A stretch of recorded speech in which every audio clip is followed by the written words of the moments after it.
अस्सलामुअलैकुम, कैसे हो दोस्तों। उम्मीद करता हूँ सभी खैरियत से होंगे और हमारे बताए हुए नुस्ख़ों से खूब फ़ायदा उठा रहे होंगे। दोस्तों, इसी तरह से देसी दवाओं से बने हुए नुस्खे, देसी दवाओं की जानकारी हम आपको देते रहते हैं। आज फिर एक नए नुस्खे के साथ, एक नई जानकारी के साथ हम आपके सामने हाज़िर हुए हैं।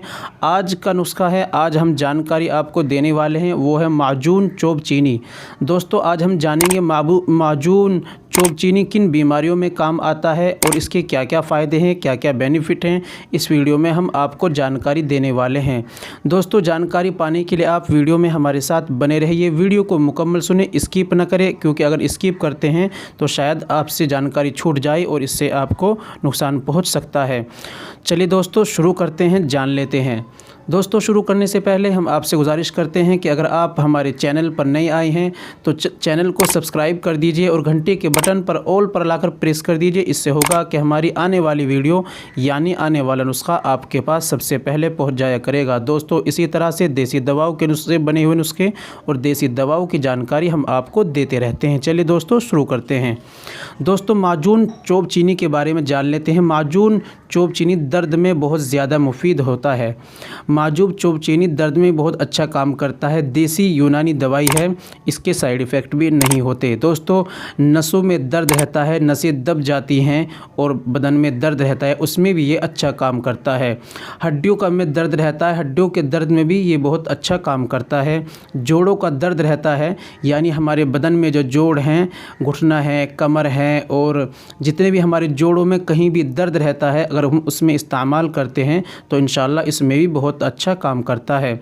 दोस्तों, बदन के अंदर कहीं सूजन है, वर्म है और वर्म आ चुका है कहीं भी शरीर में, उसमें अगर हम इस्तेमाल करते हैं तो उसमें भी ये अच्छा काम करता है। बदन के अंदर हमारे चेहरे पे दाने निकल गए हैं, खून में साफ़ नहीं है, तो ये खून को भी साफ़ करता है, इसमें भी ये अच्छा काम करता है। दोस्तों, इन बीमारियों में ये अच्छा काम करता है। और अगर बात करें हमें लेने की, हमें किस तरीके से इसको लेना चाहिए, ये भी मैं आपको बताता हूँ। दोस्तों, मिजाज की बात कर लेते हैं, इसका मिजाज कैसा है। दोस्तों, इसमें गर्म दवाई भी हैं और ठंडी दवाई भी हैं, तो दोनों मिलाकर मिजाज नॉर्मल सा हो जाता है, लेकिन थोड़ा गर्म की तरफ रहता है, लेकिन कोई दिक्कत परेशानी की बात नहीं, आप इसको इस्तेमाल कर सकते हैं। जान लेते हैं दोस्तों, इसको किस तरीके से इस्तेमाल करना है।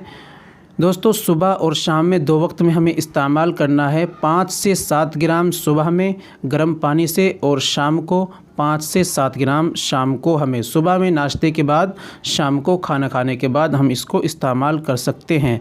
दोस्तों, इस तरीके से इस्तेमाल करते हैं तो इंशाल्लाह हमें इससे फ़ायदा पहुंचेगा। उम्मीद करता हूं कि वीडियो आपको पसंद आई होगी। दोस्तों, वीडियो में आपको इंशाल्लाह मैं सही जानकारी देने की कोशिश करता हूं, इसलिए दोस्तों वीडियो को आप लाइक भी कर दीजिए और वीडियो को शेयर भी कर दीजिए और कमेंट भी कर दीजिए।